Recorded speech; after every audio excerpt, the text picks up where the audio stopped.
Kauna-unahan sa Pilipinas. NBC Manila Broadcasting Company. DZRH, member, kapisanan ng mga broadcaster ng Pilipinas.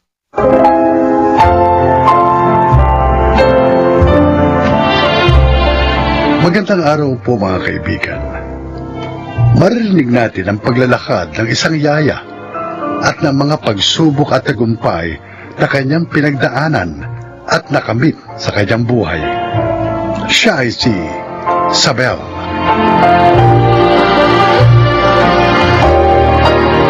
Maaga akong nabiyuda, kaya upang maitaguyod ko ang aming munting pamilya, kinailangan kong magtrabaho. Kinailangan kong magsakripisyo. Mabuhay lamang at mapalaki ng maayos ang aking mga anak.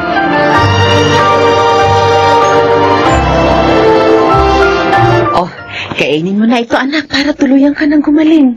Diba sinabi ko sa'yo, ayokong kumain. Bakit bang kulit-kulit mo? Dayan, kailangan mong kumain para manumbalik agad ang lakas mo. Galing ka sa sakit, kailangan mong bumawi. Aray? O ano? Hindi pa ba ako malakas? Ha? Gusto mo lakas ako pa yung paghataw sa'yo nitong unan? O, ano, isa pa? Ha? Ay, tama na! Tama na! Tama na! Ano ba yung ginagawa mo, ha? Mami, ang kulit niya kasi. Ayokong kumain, pero pinipilit niya ako. Ay, sige na, Sabel. Ako na bahala dito. Sige po, Maglinis ka ma'am. muna ng banyo doon, ha? Opo, ma'am, opo. Dayan, sinabihan na kita na huwag mong sinasaktan ng yaya mo. Ang kulit niya nga, Mami. Naiinis ako sa kanya. Alam mo ba kung ano mga sinasakripisyo niya? Para lang maalagaan ka, ha?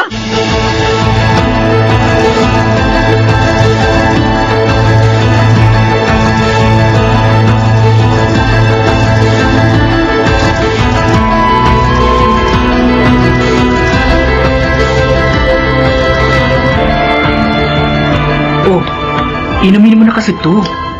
Ano ba yan? Sigurado ko bang gamot yan? Oo, nakikita ko si nanay naglalaga nito eh. Baka lalong sumakit ang tiyan ko dahil dyan ha, Winmar. Di yan. Wala ka bang tiwala sa akin? Kailan ba kita ipinahamak? Ha? Sige na nga. Oh, inom na. Okay na. Yan. Oh, ayos. Ang bait. Ganyan Bait talaga naman kapag herbal medicine. Grabe, ayaw mo wala Alam ng mo, lasa. kung hintayin pa natin si nanay, baka kung ano nang mangyari sa'yo. Sigurado gagabihin na naman yun. Nag-aalaga ng ibang bata tapos tayo pinababayaan. Ginagawa naman yun ni nanay para sa atin. Kung hindi siya magtatrabaho, wala tayong kakainin. Pwede naman siya maghanap ng ibang trabaho kung gusto niya eh. Ang sabihin mo, mas gusto niya dun sa malaking bahay. Kasi siguro, nakakain siya ng masasarap na pagkain dun. Winmar, huwag kang nagsasalta ng ganyan kay inay. Hindi naman siya ganyan tao. Oo nga naman, Winmar. Nay, Nay, mabuti nakauwi ka na. Kanina pa sumasakit ang tiyan ko eh. Oh, ano yung pinapainom mo sa kapatid mo? kayo na mag-asikaso sa kanya. Ay, Ay, pasensya na kayo kay Winmar ha. para namang hindi ako sanay sa ugali ng kakambal mo. Namimiss ka lang noon. Madalas ka kasing wala. Pero ako, naiintindihan kita. Salamat, Renmar. Salamat sa pangunawa mo.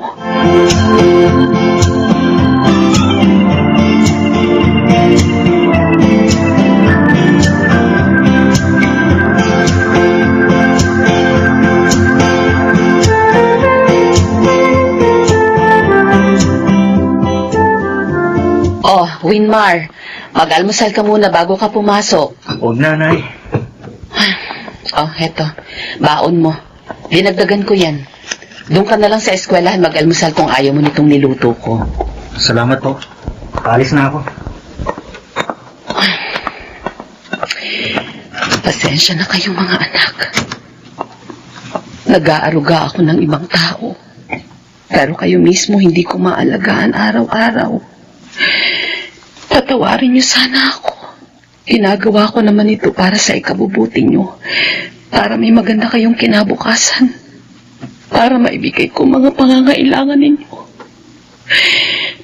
Yun nga lang, kailangan kong isakripisyo ang oras ko para sa inyo. Diyos ko, buksan niyo po sana ang puso at isipan ng mga anak ko, lalo na si Winmar, nang sa ganun ay maunawaan niya kung bakit kailangan ko itong gawin.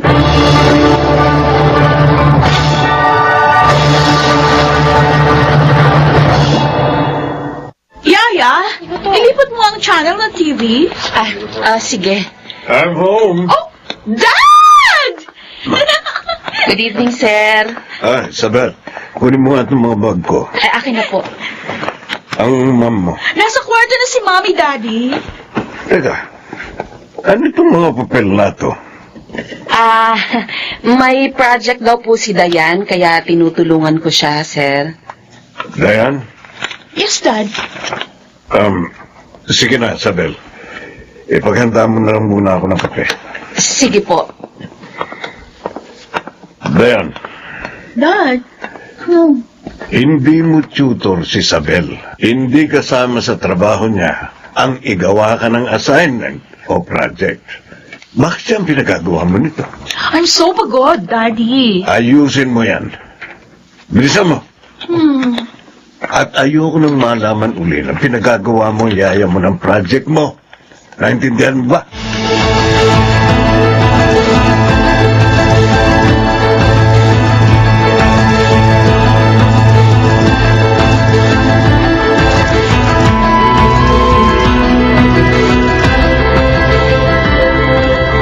Rimar, umalis na si nanay. Ang aga naman. May iniwan siya kalmusal. Kumain ka na lang. Ikaw, Tapos na ako. sinabi mo bang kailangan niyang pumunta sa school? Dapat siyang umattend sa meeting? Aatin naman yata si Chang Eva para kay Ronnie. Siya na lang din ang umatin para sa atin. O sige, sasabihan ko na lang si Chang. Wala noon. Palagi namang ibang tao ang nagmi-meeting para sa atin. Winmar, Kahit nga sa mga recognition rights natin, hindi nagagawang umatin din nanay. Kaya ako, nawawala na akong ganang maging honor student. Kasi hindi naman siya nag-isabit ng medalya para sa atin. Palagi siyang wala sa mga importanteng okasyon sa buhay natin.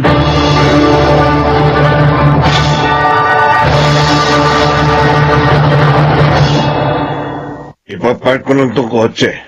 Doon yun ako hintayin sa ground floor. Oo, sige. Oh, Dayan, tayo na. Yes, Mommy. Wait! Yaya, makitali nga ng sintas ng shoes ko. Teka lang, ha? Bilisan mo! Pababa na si Mommy sa escalator. Susunod na lang tayo. Bilisan mo sabi! Hoy! Sinong? Si Winmar? Ikaw ah! Bakit sinisiba mo na katatanda sa'yo, ha? Bakit? Anong pakialam mo? At saka wag mo akong sinisigawan, ha? Baka hindi mo kilala ang daddy ko. Wala akong pakialam kung sinong tatay mo. Pero wag mo naman minamaltrato ang nanay ko. Ha? Nanay? Winmar, anak. Tama na yan. Bakit ba narito ka sa mall? Di ba dapat nasa klase Hoy, ka? spoiled brat.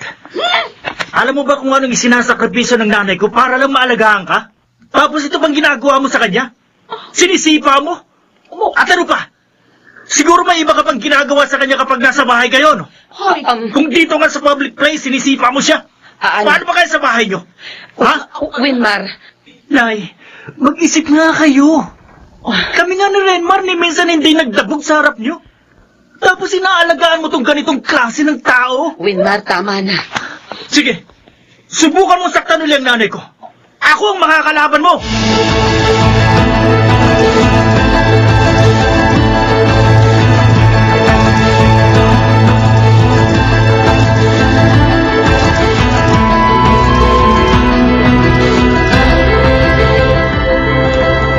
Pasensya na po kayo, ma'am.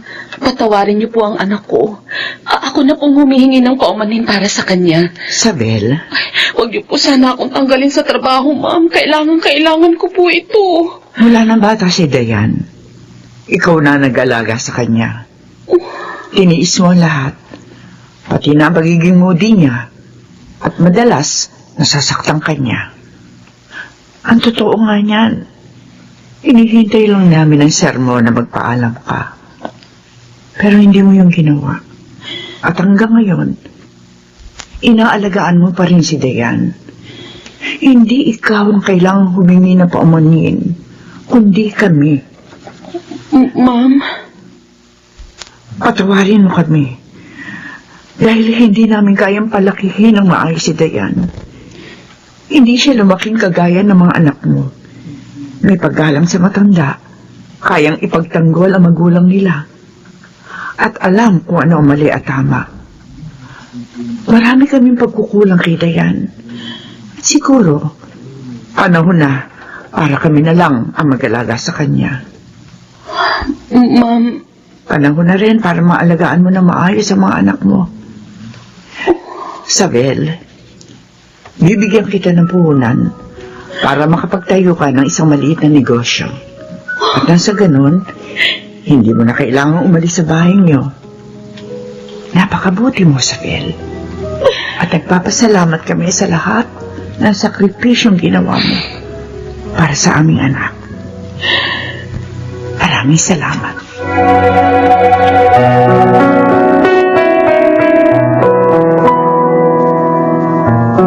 Winmar, bakit naririto ka pa sa labas? Gabi na. Matulog na po kayo, Nay. Anak, salamat. Salamat? Saan? Sa pangunawa mo. Sa pagmamalasakit mo sa akin. Salamat sa pagiging mabuting anak. Kahit napakarami kong pagkukulang sa inyo ni Renmar. Hindi naman ako mabuting anak. Hindi totoo yan. Wala nga akong magawa para makaalis kayo sa trabaho ngayon eh. Ang totoo, Nay, masama ang loob ko sa sarili ko. Kasi, nagagalit ako sa tuwing wala ka sa mga importanteng okasyon sa buhay namin ni Renma. Pero hindi ko alam na ganun pala kahirap ang pinagdaraanan mo para lang maitaguin kaming dalawa. Wala kang kasalanan doon. Nauunawaan kita. Isa pa, may maganda akong balita sa'yo. Ano po yun? Hindi na ako magtatrabaho bilang yaya.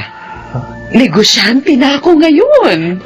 Huwag niyo po akong binibiro ng ganyan, Nay. Hindi ka naniniwala? O sige, bahala ka. Totoo? Tara na, pumasok ka na at isasara na natin itong pinto at bukas, sabay-sabay tayong mag-aalmusal.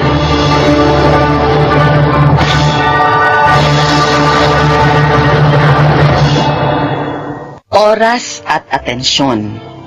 Ito ang isa sa pinakamahalagang pangangailangan ng ating mga anak. Kapag hindi natin ito naibigay sa kanila, kahit ipaliwanag natin ang dahilan kung bakit nawawalan tayo ng oras at atensyon sa kanila, hindi nila yun mauunawaan. Para sa kanila, walang kapantay ang panahong ginugugol natin para bigyan sila ng oras. Ngayon, naibibigay ko na yun sa kanila at gusto kong habang nabubuhay ako, maramdaman nilang una ang Diyos at pangalawa sila sa prioridad ko. Ako si Sabel at ito ang aking buhay.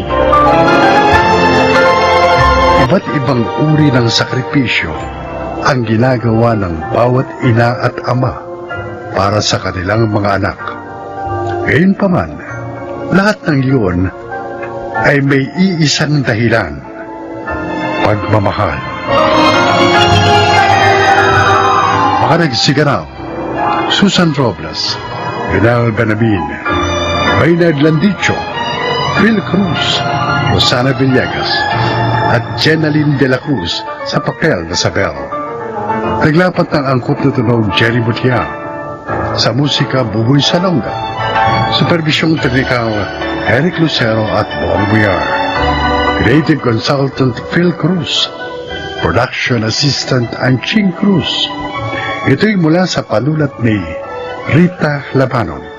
Sa direksyon, June Martin Ligaspi at Maynard Landicho Jr. Ito ang aking buhay.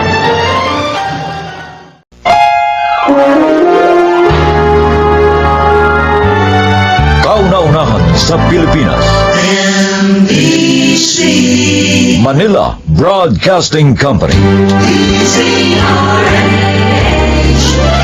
DZRH, member, kapisanan ng mga broadcaster ng Pilipinas.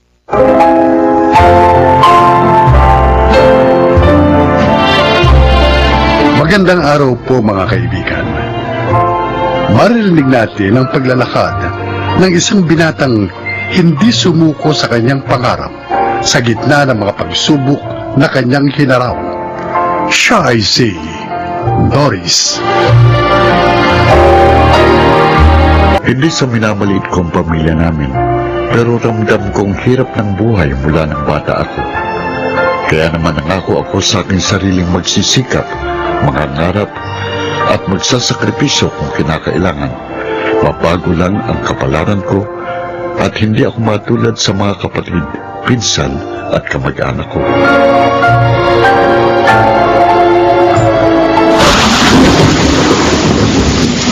Bumagsak na ulan. Mabuti pa tumakbo na ako. Wala akong dalang payong. Baka mabasa ang mga lipo ko. Ay, Doris! ay, Doris! Si Aling Maring, bakit po? Kumarinig ka muna! Ano po yun? Hoy, sabihan mo nga yung nanay mo, yung utang niya sa akin, bayaran niya na, ha? Sus Mariusip, magdadalawang buwan na yun, ha? Grabe naman kayo! Ang kukunat niyo namang singilin! Kahapon, tinatawag ko, hindi man lang lumingon. Kapag mangungutang, dito sa akin pumupunta. Kapag pinautang ko na, sa ibang tindahan na bumibili kasi ayaw masingil. Aba, hindi na nahiya! Pasensya na po kayo. Walang-wala po talaga kasi kami ngayon dahil may sakit si tatay. Ganon? Ay, wala akong pakialam. Ang utang ay utang. Kung hindi kaya magbayad, edi wag ka mo siya mangutang, Gwiset! Bumusang ulan. Oh, ano pang ginagawa mo rito? Sige na, sige na. Umuwi ka na nang masabihan mong nanay mo. Kailangan ko ang bayad niya ngayong araw mismo. Kung hindi, ipapabarangay ko na siya. Umuulan po kasi hindi ako pwedeng sumugod eh. Edi lumusong ka sa ulan, huwag kang tumambay dito sa tindahan ko. Mamalasin ako sa'yo.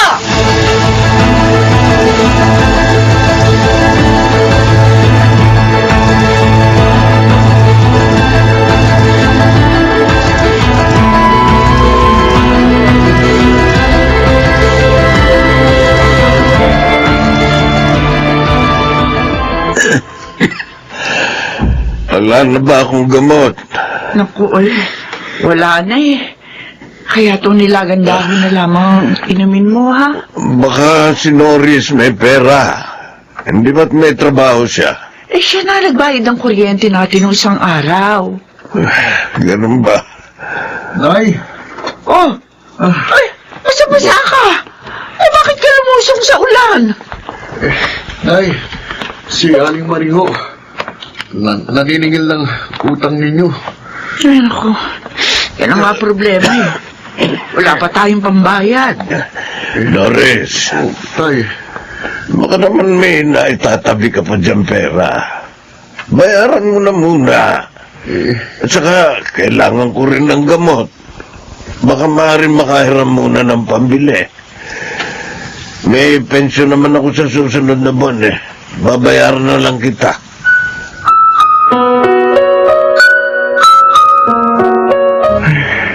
pag-tuition ko sana ito sa susunod na buwan. Kaya lang, sige na nga. Ipambabayad ko muna ng utang ni nanay. Sisweldo naman ako sa susunod na linggo eh. Itipirin ko na lang para mabayaran ko ang tuition ko. Tapos, maghahanap pa ako ng isa pang part-time job. Oh, teka.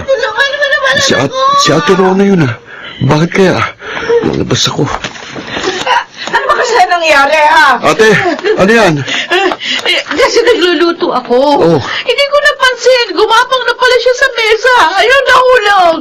Sabi ng doktor, kailangan siyang ma-CT scan. Ha? Ano naman ang itutulong ko sa iyo eh? Wala rin kami. Kahit konti lang, Nay. May pandagdag lang ako. Maawa kayo sa akin. Rona. Oh, teka. Eto ate, ipandagdag mo na yan. Naku, salamat, Doris. Oo, sige. Aalis na ako, ha? Kailangan ko bumalik sa ospital. Norris. Kawawa naman ang anak ni ate. paano yung pambayad natin sa utang at pambili ng gamot ng tatay mo? May natitira pa naman po akong pera. Huwag na po kayong mag-alala.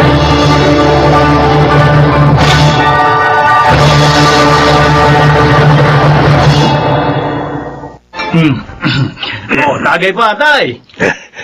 Magkano na panalunan mo sa pusta? Ay, medyo malaki-laki rin. Ay, manok ko dyan. Ilaban mo na rin sa susunod. Ayun na nga itatanong ko sa inyo eh. Kasi, inaalagaan nyo, hindi nyo naman inilalaban. Panay ang atake ng ubo ko nito mga nakaraang araw eh. Oh, si Norris. Oh. Hoy, Norris! Oh, kuya. Liga! Samahan mo kami ni tatay. Tumagay ka muna. Nanalo ako sa sabong. Ako, hindi naman ako umiinom, Aba kuya. talaga, ang hina mo namang nilalang eh. Saka, bakit ba naka-uniforme ka? Huwag mong sabihin nag-aaral ka pa rin sa koleyo hanggang ngayon. Second college pa lang ako. Dahil konting units lang ang kinukuha ko bawat sem. Nagpa-part-time job din kasi ako eh. Ay, naku, sabi ko naman kasi sa'yo, huminto ka na sa pag-aaral. Pinahihirapan mo lang yung sarili mo eh. Yung ginagastos mo sa tuition, imbes na itulong mo na dito sa bahay, napupunta pa sa eskwelahan. Sa mga teacher mong tamad namang magturo. Oh, tingnan mo. High school lang ang tinapos ko, pero ayos naman ang buhay ko ah. Nadadaan naman sa diskarte. Kuya, may mga pangarap ako. Oh. Gusto kong may marating man lang ako sa buhay. Ay, no. Oo, sige na nga. Tingnan nga natin kung hanggang saan ka makakarating. Baka hanggang dyan ka lang sa tindahan ni Aling Maring makarating.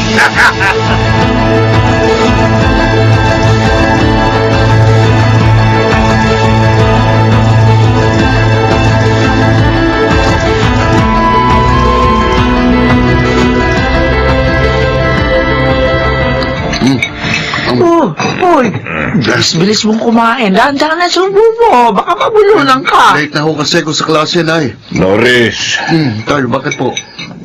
palagay ko tama ang kuya Mio mo. Saan po? Mas mainam na huminto ka na lang sa pag-aaral at maghanap ng trabaho. Ay, Yung oras mo sa pag-aaral, itrabaho mo na lang nang kumita ka ng mas malaki. Wala ka namang mapapala dyan eh.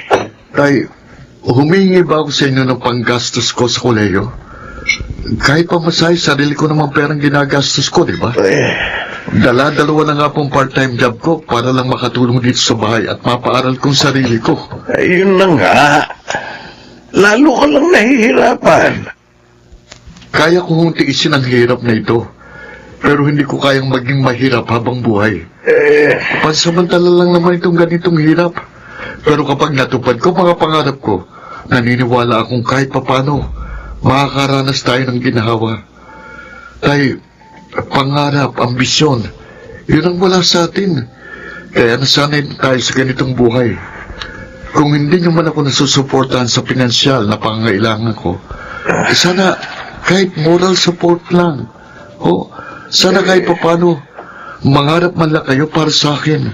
Kasi ako, nangangarap ako hindi lang para sa sarili ko, kundi para sa ating lahat.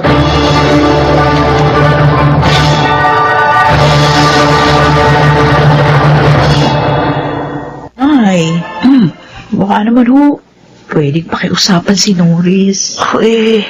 Ikaw na lang ang makiusap sa kanya. Bakit Yan na pala siya. Norris! Ano kailangan mo? Birthday kasi nung panganay ko. Baka pwedeng makahiram muna sa'yo ng pera kasi 7th birthday niya eh. Gusto ko sana gawing special man lang. Pagdagdag na lang naman. Ate, alam mo bang birthday ko kahapon? Ay, naku! Sorry, hindi ko naalala. Ako rin, nakalimutan ko rin eh. Napakapalad ng anak mo kasi pati birthday niya. Gusto mong gawing espesyal. Pero sana, mas matuto ka kung anong pinaglalaanan ng pera. Yung gagastusin mo sa handa ng anak mo, ilaan mo na lang sa pag-aaral niya. Isa pa, wala akong ipahiram sa iyong pera. Nagbayad ako sa graduation fee. Yabang mo ah! Ano? Hihiramin ko naman yung pera, hindi ko hihingin. Umaasta, kakala mo kung sino ka na. Porke gagraduate ka na? Teka, ate, ano ba ipinagyabang ko?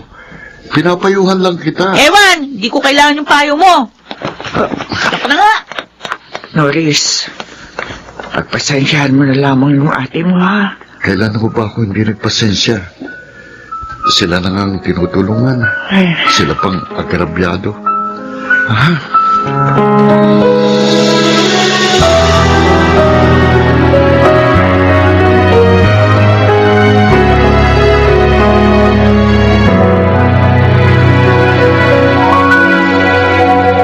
Uy! Ayos ah! Patapos na pala itong ipinapagawang bahay sa inyo ni Norris. Tay. Oo nga. Oh, yan. Ganda. Pero inuubo na yata kayo dahil sa alikabok. And, ayos lang ako. Asan ba si Norris? Nasa loob. Nag-iimpake. Impake? Bakit? Oo. Ayos na to, Nay. Uy! Tol! Pusturang-pustura ka. Kuya. Saan bang punta ng engineer kong kapatid? Okay ah. Kahit inabot ka ng ilang taon sa kolehiyo, pero talagang tinapos mo ang pag-aaral mo. Bilib talaga ako sa tiyaga mo. Eh ako kasi, wala ako niyan. Kaya ayos na ako sa ganitong buhay. Oh, saan punta mo? Norris! Nay. Naiwan mo yung ID mo! Ay! Akin na ho, Nay. Ito. Kuya, Hmm. akin na ho. Nakakuha ko ng trabaho sa abroad. Ha? Mas mataas ang sweldo. Kayo na munang tumingin-tingin dito kay nanay, ha? Wow! Bigatin ka na talaga. Tol, huwag mo naman kaming kalimutan, ha? Bakit ko naman kayo kakalimutan? Nang tinutupad kong pangarap kong ito, kasama kayo sa larawan. Hindi lang ito para sa akin, kuya, kundi para sa atin. Pero sana, kung hindi kayo nangarap para sa sarili nyo, sana mangarap pa rin kayo para sa mga anak nyo. Mangarap kayo ng matayog para sa kanila.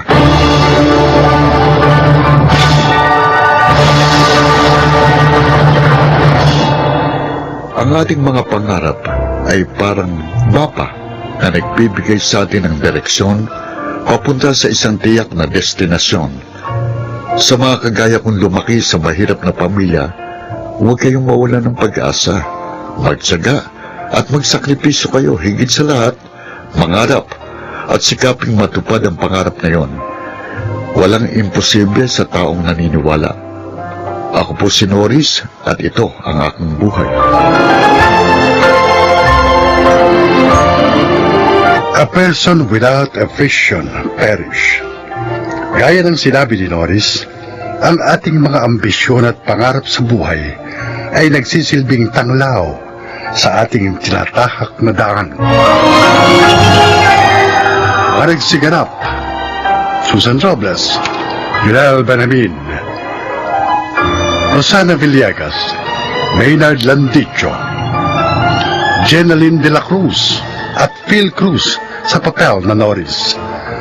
Naglapat ng angkop na tunog Jerry Mutiao, sa musika Buboy Salonga, supervisyong teknikal Eric Lucero at Bong Villar, creative consultant Phil Cruz, production assistant Anching Cruz.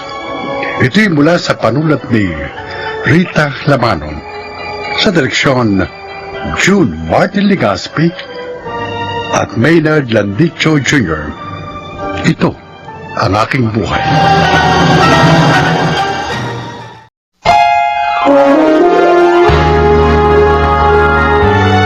Kauna-unahan sa Pilipinas. Manila Broadcasting Company. DZRH, member, kapisanan ng mga broadcaster ng Pilipinas.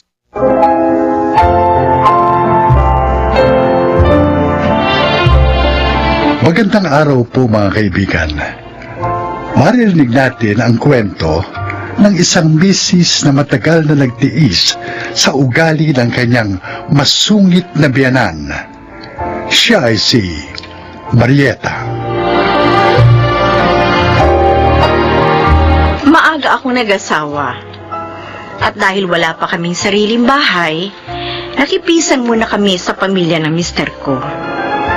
At mula noon, nabuhay na ako sa ilalim ng anino ng aking biyanang. Iba ang tabas ng dila at iba rin ang pag-uugali. Marieta, ikaw na naman ang naglaban itong mga damit, ano? Di ba sinabi ko naman sa'yo, dapat, hanggat hindi nawawala ang bula sa tubig, banlawan mo ng banlawan, para siguradong kapag natuyo, mabango. Hindi ka gaya nito, oh. Nako, amoy panis na damit. Susuot ito ng asawa mo sa opisina. Tapos kapag pinawisan, mangangamoy. Ay nako, ay ano na lang ang sasabihin ng mga katrabaho niya. Ganon din doon sa mga anak mo. Ano? Maayos naman po ang amoy na ya. Anong maayos? Mabango na ba sa'yo ang ganitong amoy, ha? Nako tanggalin mo mga yan sa hanger. Lalabang ko uli. Nay, kailangan na mag-aama ko mga damit na ito. Anong susuotin nila bukas? Di humingi ka ng pasensya sa kanila. Kasi hindi ka marunong maglaba. Nay! 50 anyos ka na, hindi ka pa rin naasahan sa mga gawain dito sa bahay? Yan na nga lang ang gagawin mo. Hindi na ikaw yung naghahanap buhay para sa pamilya nyo. Ay, nako! Akin na yung mga damit na yan. At nang malabang ko na para matuyo na.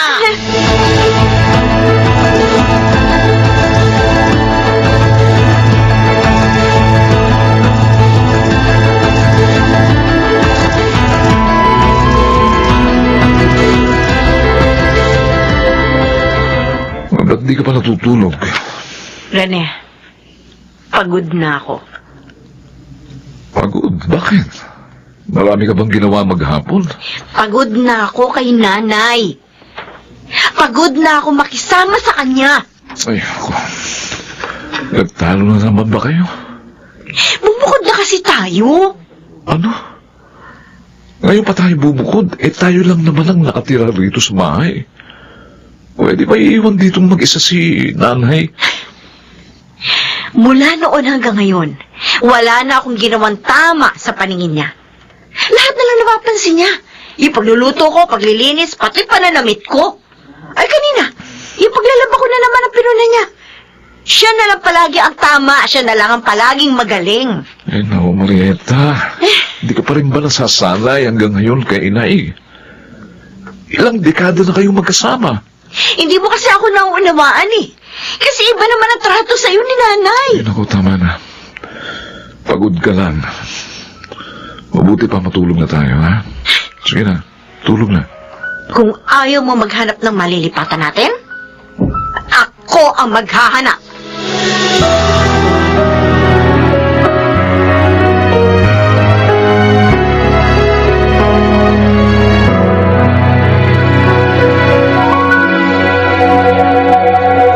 Good morning na. Ay, apa! Halika na, mag-almusal ka na rito. Nagluto ako ng paborito mo, Obed, Wow! Ayos ka talaga, Lola. Anong almusal natin, La? Oy, pabutid gising ka na. Ayan na. Nagprito naman ako ng tinapa para sa iyo. Alam mo, the best ka talaga, Lola. Oh. Alam mo talaga yung paborito ko. Ay, syempre naman. Pwede ko bang makalimutan yan? Siya. Maupo na kayo at kumain. Ay, thanks, La. Ikaw, La. Sabayan mo na kami. Mamaya na ako. Sabay na kami ng mama niyo. Archie! Ma? Nasaan ang motor ng papa mo, ha? Oo. Hinahiram mo na naman sa mga barkada mo? Isosoli naman nila yun mamaya eh. Ay, susuri. Aray ko! Sinabi ko sa'yo, huwag mong ipapahiram kung kani-kanino. Ay, teka. Marieta, nakita mo na kumakain ng bata? Bakit ngayon mo kagagalitan? Nay, huwag kayong makikialam dito. At bakit hindi ako makakaalam, ha? Sinisingalan mong bata na sarap ng pagkain. Bakit hindi mo muna patapusin sa pagkain yung anak mo bago mo pagsabihan? Kaya lumalaki suwail itong mga apo nyo eh. Kasi kinukonsente ninyo. Ano? Anong sinabi mo? Ma, Lola, tama na. Ma, tama si Lola. Mamaya niyo na po paggalitan si Archie. Nakakawalang gana eh. Isa ka pa eh. Magsama-sama kayo. Aray ko! Ikaw kasi. Ano ka ba? Paninga ka kasi ng araw. Anong... Tama na yan. Sige na, kumain na kayong dalawa. Ako nang bahala sa mama niya. Kakausapin ko siya. Kumain lang kayo dyan.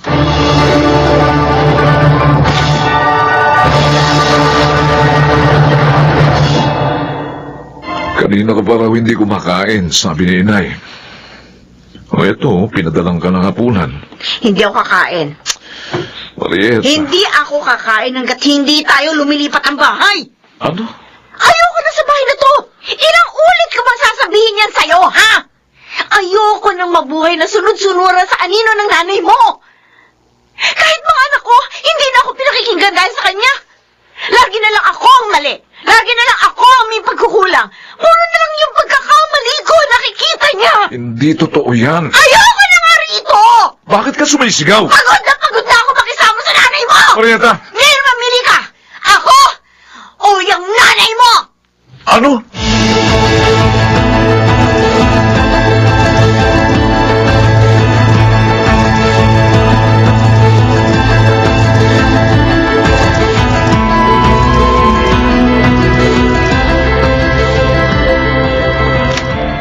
La, anong ginagawa niyo dito sa may pinto ng kwarto ni Papa? Ay, wala. Ay, ihahatid ko sana itong isang basong gatas sa mama niyo. Ay naku, ako na lang iinom na to, La. Ah. Ayaw naman ni Mama ng gatas. Akin na. Ay, ang sarap. Ikaw na lang ba maghuhugas nito, La? May tatapusin pa kasi akong trabaho eh. Oo. Sige, ako na. Salamat, La. Sige na. Tapusin mo na yung ginagawa mo. Ay, sino kaya ang pipiliin ni Rene sa aming dalawa? Paalisin na ba niya ako rito sa bahay? O baka sila ang umalis?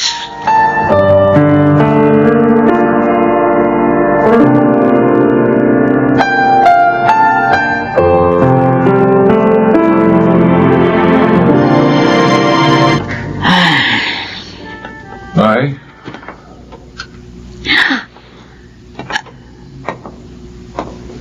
Nay, Anak, bakit parang tulala kayo? ha? Ay, wala. Kinain ba ni Marieta yung pagkain dinala mo kagabi? Opo. Ay, mabuti naman. Eto nga po pala. Pera? Ay, bakit? Ako, baka pamasahe ko ito para umalis na ako dito sa bahay. Nay, pang-grocery ho yan. Kayo na muna mag-grocery. Pang-grocery? Opo. Ay, sige.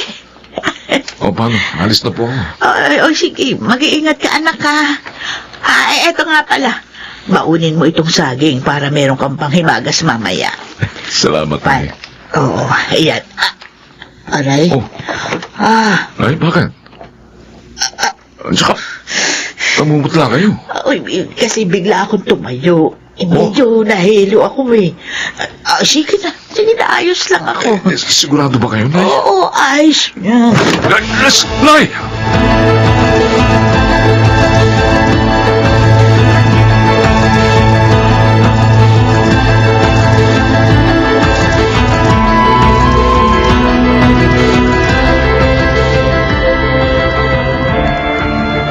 Stroke. Na-stroke ang nanay niyo. Stroke? Obserbahan pa natin siya pero may posibilidad na maparalyze siya. Diyos ko. May iniinom ba siyang maintenance? Marieta, may iniinom bang gamot si nanay? Ha? Hindi ko alam. 70 years old na ang nanay mo. Naipa-check up mo na ba siya dati? Hindi po, Dok. May mga nasasabi ba siya sa inyong nararamdaman niya, gaya ng pananakit ng ulo, pagkahilo? Marieta. Mukhang wala naman po. Bakit ba hindi mo alam? Ikaw ang laging kasama ni nanay. Wala naman. Puro kasi sarili mo iniisip mo. Hindi mo man lang napapansin kung may problema ba si nanay? O kung may nararamdaman ba siya?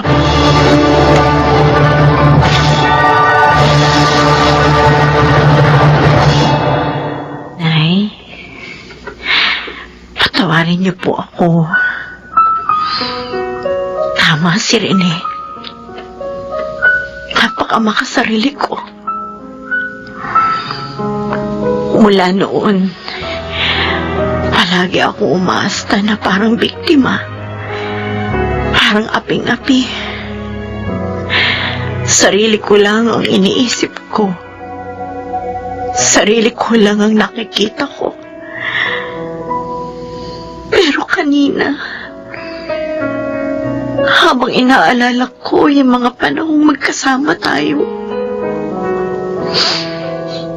wala ka namang sinabing mali. Oo, lahat napupuna mo dahil gusto mo matutunan ko kung paano gawin ng tama ang mga bagay-bagay. Pero hindi ko nakikita ang layunin yung yun.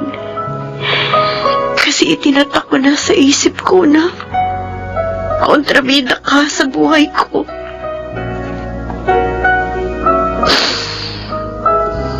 Sorry, Nay.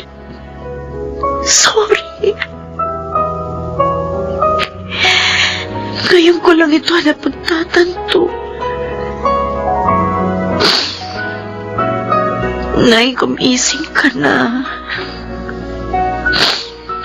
Gumising ka na. Para kahit paano, makabawi man lang ako sa'yo.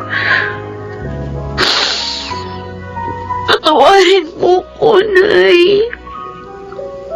Patawarin mo ko.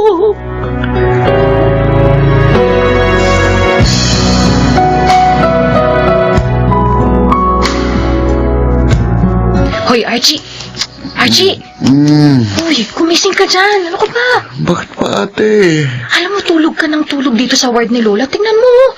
Ilalanggam na yung mga pagkain. Hindi mo man lang inaayos. Alam mo, kapag nagising si Lola at nakita na niya, ako, mapapagalitan ka. Ano ka ba? Napuyat ako kagabi.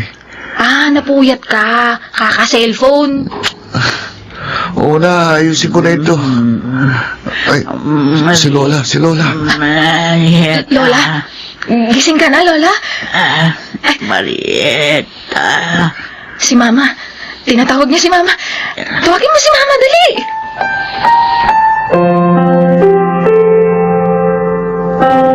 Nay?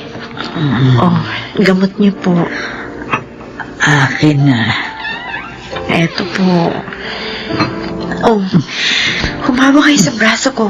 Iaangat ko kayo sa higaan para mapreskohan ang likod ninyo.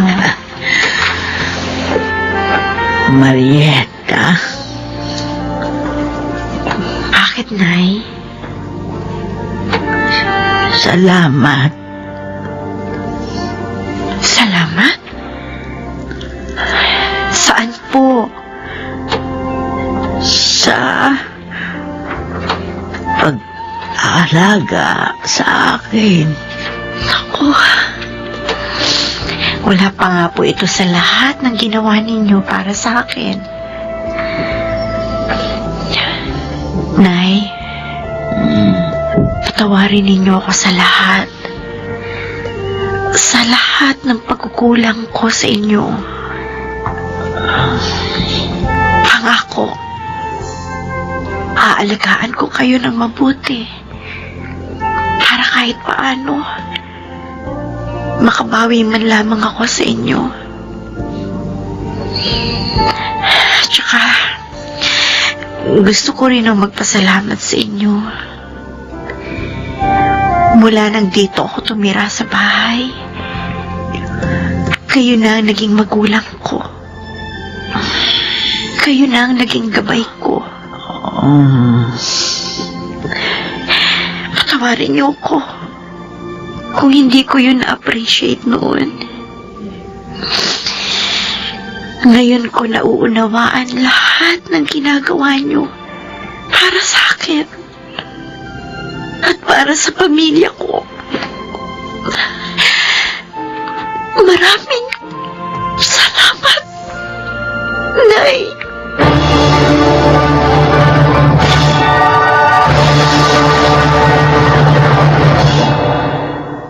Nakakalungkot dahil pakiramdam ko huli na bago ko napagtanto ang lahat ng mga ginawa ni nanay para sa akin, sa amin, ng mga anak ko. Pero nagpapasalamat pa rin akong nabigyan pa ako ng pagkakataong makabawi sa kanya kahit paano. Madalas, masyado nakasentro ang atensyon natin sa ating mga sarili. Kaya hindi na natin nakikita ang kabutihang ginagawa ng ibang tao para sa atin. Ako po si Marieta. At ito ang aking buhay. Iba-iba ang paraan natin ng pagpapakita ng pagmamahal sa ating kapwa. Gayunpaman, makita sana natin ang totoong intensyon ng bawat katagang sinasabi sa atin ng ibang tao. Mga nagsiganap: Rosana Villegas, Jun Legaspi, Phil Cruz, Laika Barista, Jonel Benamin, at Chiquit del Carmen Amor sa papel na Marieta. Naglapat ng angkop na tunog, Jerry Mutia. Sa musika, Buboy Salonga. Supervisyong teknikal, Eric Lucero at Bong Boyar. Creative consultant, Phil Cruz. Production assistant, Anching Cruz. Ito'y mula sa panulat ni Rita Labanon. Sa direksyon, June Martin Legaspi. Ito ang aking buhay.